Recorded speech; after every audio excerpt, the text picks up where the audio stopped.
Hello, une petite vidéo sur l'impression de plein de boîtes.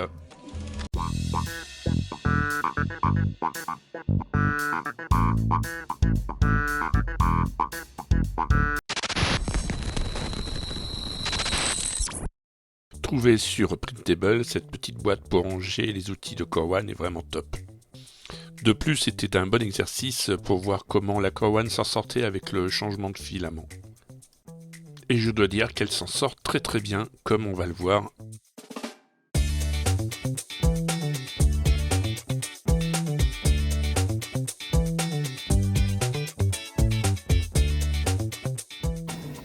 La vitesse de la Corwan me change de celle de la Mini.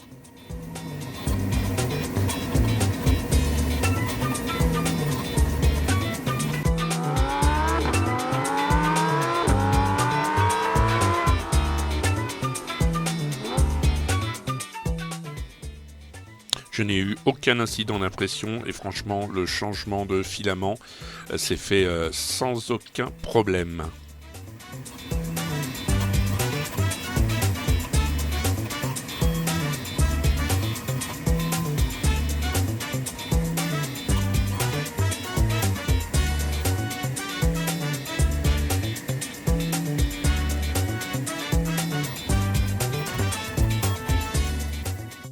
Impression des rangements intérieurs. Pour ces pièces, je n'ai eu aucun problème de warping. Impression des petits clips qui viennent ensuite se fixer dans le boîtier pour mettre les outils, les pinces, etc.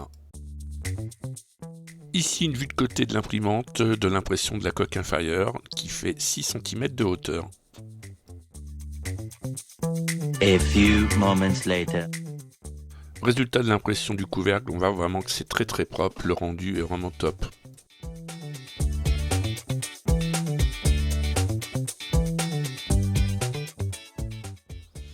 Quelques photos des rangements intérieurs, on voit que c'est vraiment nickel et on peut mettre beaucoup de choses.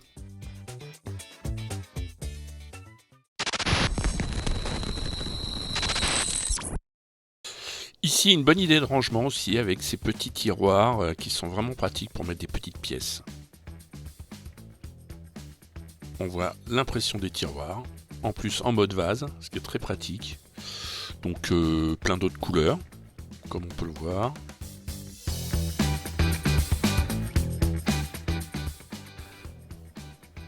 Je finis un peu les vidéos que j'avais prises avec ma Mini. L'impression en mode vase se fait très rapidement. Là ici on voit que c'est les casiers qui vont supporter les tiroirs. Cette petite Mini est vraiment une bonne imprimante pour débuter.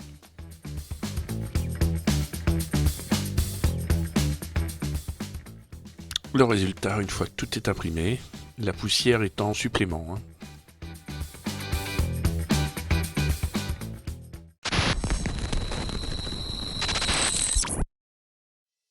Les boîtes paramétriques permettent d'imprimer des boîtes de toutes dimensions et de toutes formes qui peuvent donc être utilisées comme ici pour ranger une GoPro. On voit ici les charnières. Et voilà le résultat.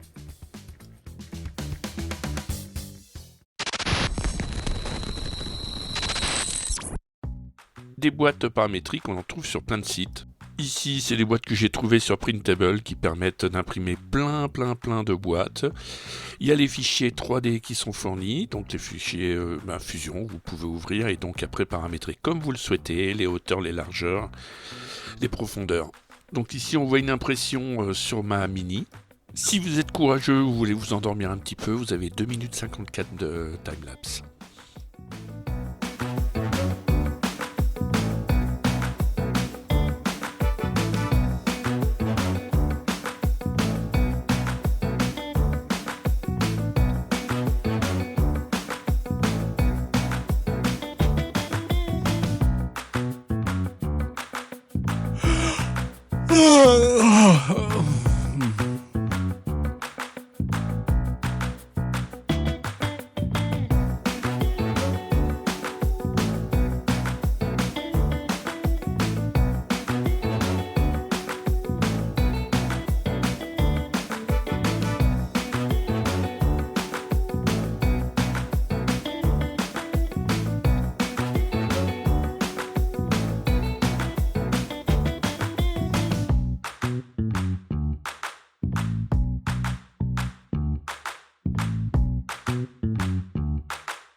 Vous êtes toujours là?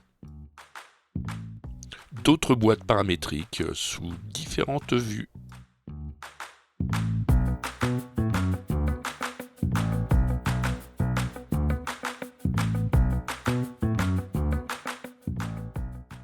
En rouge, ce sont les charnières.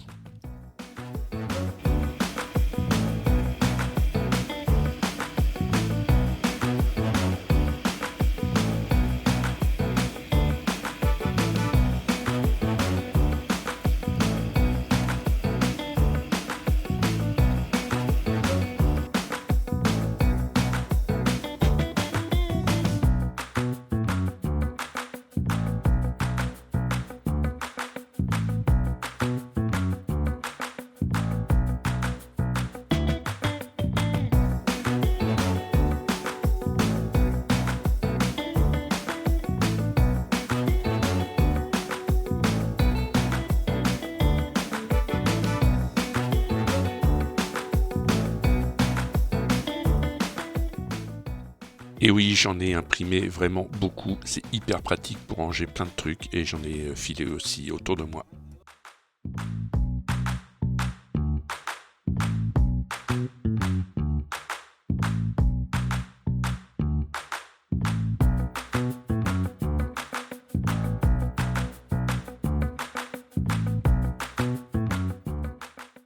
Des charnières.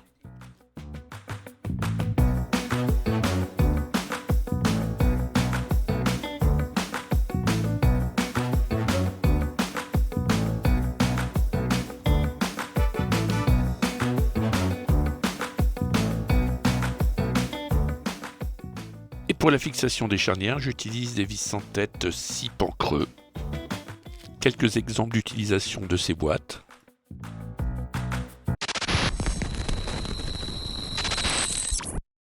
Tout autour de moi, petits et grands, aiment monter les nouveaux modèles de Lego. C'est pour cela que j'ai fait cette impression d'une boîte qui permet de ranger les pièces qui sont en plus à la fin des montages. Donc là, ici, on va voir l'impression que j'ai fait en premier, donc première boîte, et on va s'apercevoir de quelque chose, je ne sais pas si vous le voyez, au fur et à mesure, on a du warping, voilà, qui apparaît nettement. Coup de bol, mon impression ne s'est pas décollée et j'ai pu terminer la pièce.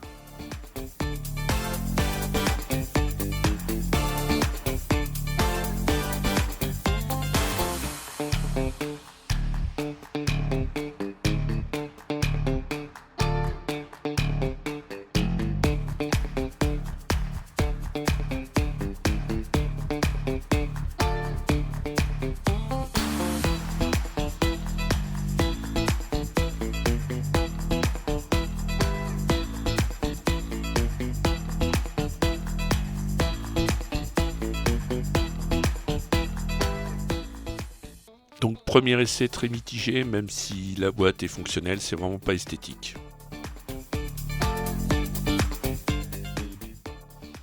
En fouinant sur internet, j'ai pu mettre en œuvre quelques astuces.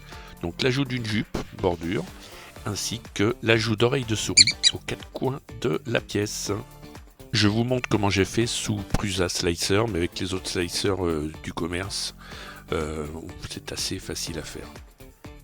Alors, qu'est-ce que c'est que ces petites oreilles de souris? Ce sont des petits disques plats que l'on ajoute au coin ou aux zones fines d'une pièce. Ils augmentent localement la surface en contact avec le plateau. Quand le plastique refroidit, le PLA par exemple, il se contracte et les coins ont tendance à se relever. Donc ces petites oreilles de souris maintiennent ces zones bien collées et évitent le warping. J'avoue que j'ai fait ceinture et bretelles, c'est-à-dire que j'ai ajouté un brim. Le brim il entoure toute la pièce.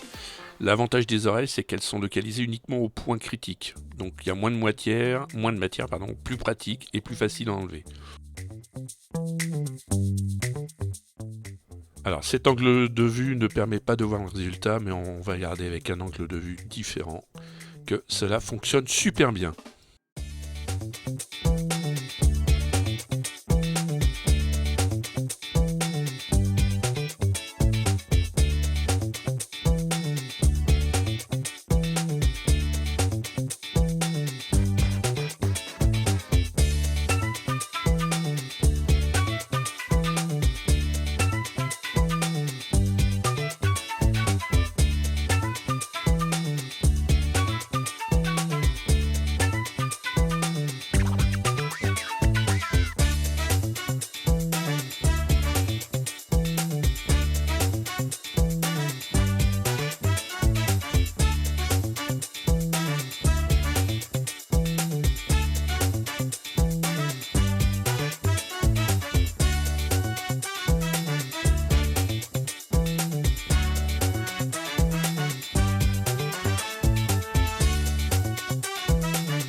Voilà, avec cet angle de vue, on va observer que l'on n'a aucun warping, que cela fonctionne super bien.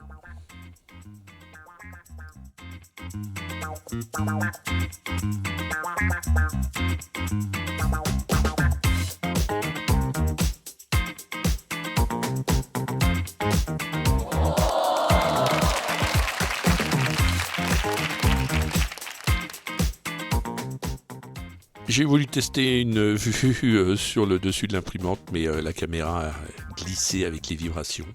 Mais on voit quand même le remplissage, on voit les oreilles de souris, on voit le brim tout autour de la pièce. Voilà, et on voit que ces oreilles de souris ne se détachent pas du plateau.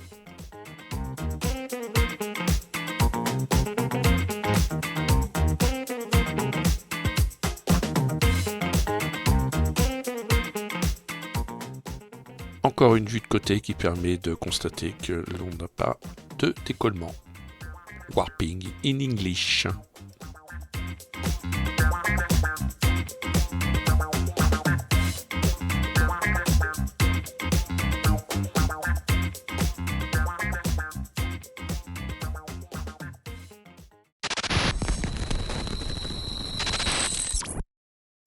Et pour finir, l'impression d'un casier de rangement avec des tiroirs.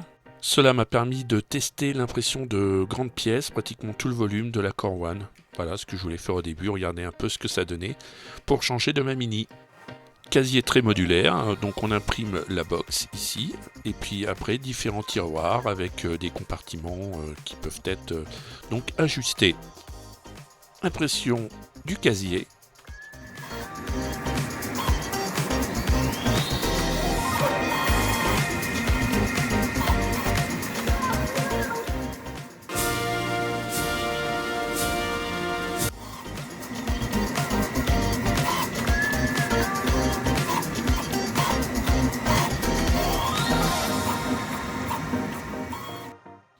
Autre point de vue, celle de la caméra de la Core One, placée dans l'angle.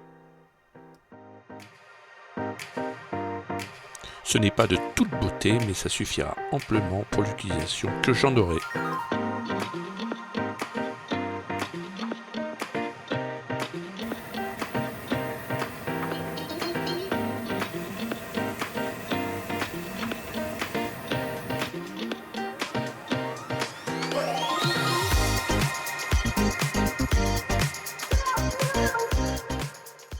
L'impression des 3 tiroirs s'est passée sans encombre.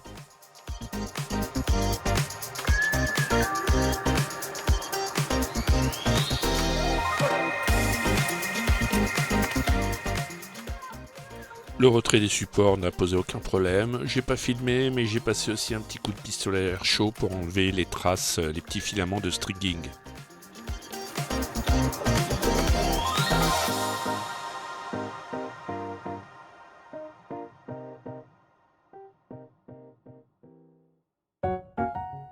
Merci d'avoir regardé cette vidéo dédiée aux boîtes en tout genre et on se retrouve pour de nouvelles vidéos qui seront certainement plus intéressantes.